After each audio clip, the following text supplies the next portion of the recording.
Now, as you can see, I'm on a bike trail. There's not much out here. This bike trail goes for quite a long ways. It's in a very rural area. And one day I noticed something very unusual. When I get to the front entrance of where I live at, down that way, a group of people came at me, all wearing blue, surrounding me, mobbing me.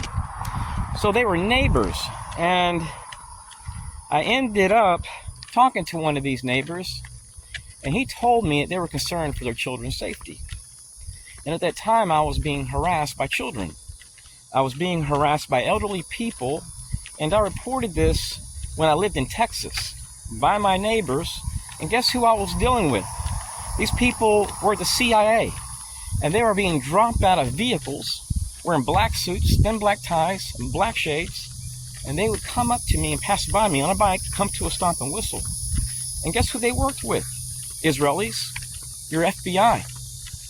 Not all the FBI agents at the local Austin, Texas FBI field office participated, but some of them did. And I found myself being harassed in stores by hordes of Israelis. So I started investigating. I probably should have the footage of the video, but I'm not going to for a few reasons, because I'm still investigating a few people. So anyways, the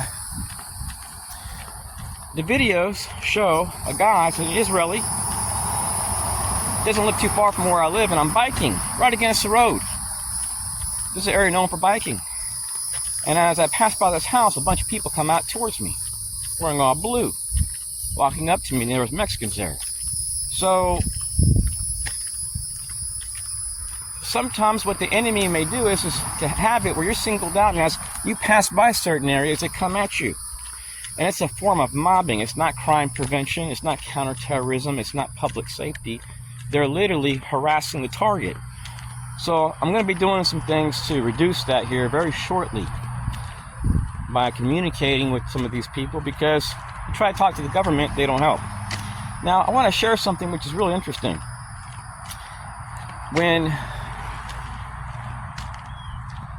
9/11 happened, shortly afterwards, 5 Jewish guys, known as the 5, look at this flower right here. I don't know if you can see it. It's pretty unique looking. 5 guys dressed as Arabs celebrated the downfall of the World Trade Center. Now, it's a known fact that Israelis have dressed themselves up as Arabs and blamed attacks on other people. So how did they know there was going to be an attack? Because they told the FBI, CIA, from what I understand, that they were there to document the attack. Well, how did they know? And then we have companies called Zim Israeli Shipping Company. I don't know if they had like a 20-year lease at the World Trade Center. It was a long lease. They broke the lease suddenly. That makes no sense, right? Then you have to pay more, and you have to pay payments to whoever you. It's like breaking a lease with a house. Now you owe those the owners money. So they moved, I think, to like Washington D.C., somewhere like in Virginia. So, anyways, I'm not blaming them for doing this. So this company is partly owned by the Mossad, from what I understand. So after the World Trade Center, President Bush funded Citizens Corps. Well, guess who is behind the Citizens Corps programs? A bunch of Freemasons, all these 3-letter agencies, some of the same ones which attacked and targeted people. Like, let me give you an example. Kurt Sonnenfeld, he discovered that our gold vaults were empty. All of a sudden, his wife was murdered. Why would he murder his wife if he's exposing that our gold vaults were emptied at the World Trade Center? And then we had the Pentagon, this General Albert Stubblebine. This guy measured bombs and planes and weapons from photos when he worked under DOD. But he stated that they turned off the radar. Maybe they have an excuse for that. But why would you do that? I mean, isn't it better to die than to run away like a coward? If a building is going to get hit and to protect our nation, I mean, it doesn't make any sense. It's like running away from a terrorist. Aren't you better off sacrificing your life to make sure that person can't harm other people? So Albert Stubblebine stated that it wasn't a plane that hit the Pentagon. It was a missile. So I started watching the video, and I watched it hundreds of times in slow motion. There was no plane. It was actually a missile. So could a lot of what the government is doing be based on false flags for Israel? I believe so, because let's look at the Palestinians. Let's look at what they've gone through. And then when you look at the footage of, hold on one second, so you guys can, okay, I had to pause the video for a second because I didn't want no one to hear what I'm talking about as they were passing by. So let me see where I left off at. So it was discovered that an FBI informant was living with the 9/11 hijackers. From what I understand, even rent was paid. Now, how is it possible for the CIA and the FBI to have intel on these guys, to cover rent, and these guys to get away with what they've done?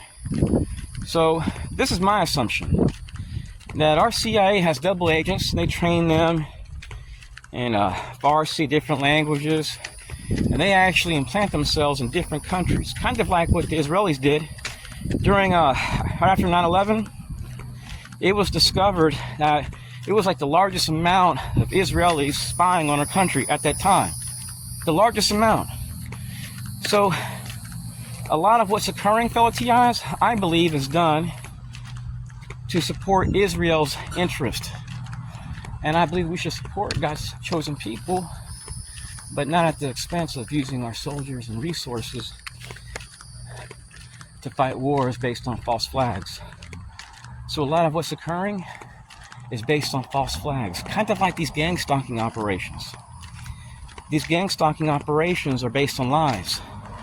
Not all of them, but most of these cases, anytime you hear about a person experiencing the same thing state by state, it's because typically this group has a lot of power, a lot of money, a lot of resources. So what I'm finding weird is that my videos that I have show odd stuff, odd calls from people from the UK. Let's say I get a call from a relative at 10 o'clock at night. We get off the phone at 11:40. And let's say 99% of the time I never get calls past 8 o'clock at night. And the exact moment I hang up the phone, I get a call from a UK number with heavy breathing. And then I have pictures of people wearing black suits, thin black ties, driving black SUVs with CIA logos. Harassment by Jewish people. The FBI documented slamming phones, but I'm reporting activities which present pre-terrorism indicators. DHS slamming phones, National Security Agency. I have my phone on high location right now. I'm biking where everyone can see me. I don't do anything illegal. So, could all the terror threats, fellow TIs, be behind these agencies? Could all the trash that our government is supposedly trying to protect us from actually be in our system, earning money through creating associations under the guises of national security or homeland security, or being a politician? They can get hundreds of millions of dollars for their NGOs. Let me give you an example. The Jewish Research Council, they were writing off checks, $600 million 1 week. And this would go to like 13 contractors through one group. $600 million. That's just one of the checks. And then we have urban grant funds. We have, and I'm not anti-Semitic. You have some people saying, oh, you're anti-Semitic if you talk about Israelis. No. That's not true. It's freedom of speech. So why is it that I'm showing a pattern where I see Israelis, at times British people, radical feminists, LGBT, transgender, clandestine operations, false reports through emergency management, getting neighbors to mob people, things linked to mass shootings and mass murder, which I'm against. So could our CIA just be a terror threat? Just be some trash that's just hiding behind our flag? I don't know. I believe so. Now, it's not like we're out here, messing with them. People are out here just trying to enjoy their life. So our enemies, fellow TIs, these swamp monsters, they hide behind our flag, pretending that they're righteous. They play both sides of the field. And some of these people, this is no joke, fellow TIs, they're doing stuff that only terror threats do. If you were to do what they were doing, the FBI would have you on the terrorist watch list the same day. But if you were to go out and do what these people are doing, it'll kill you.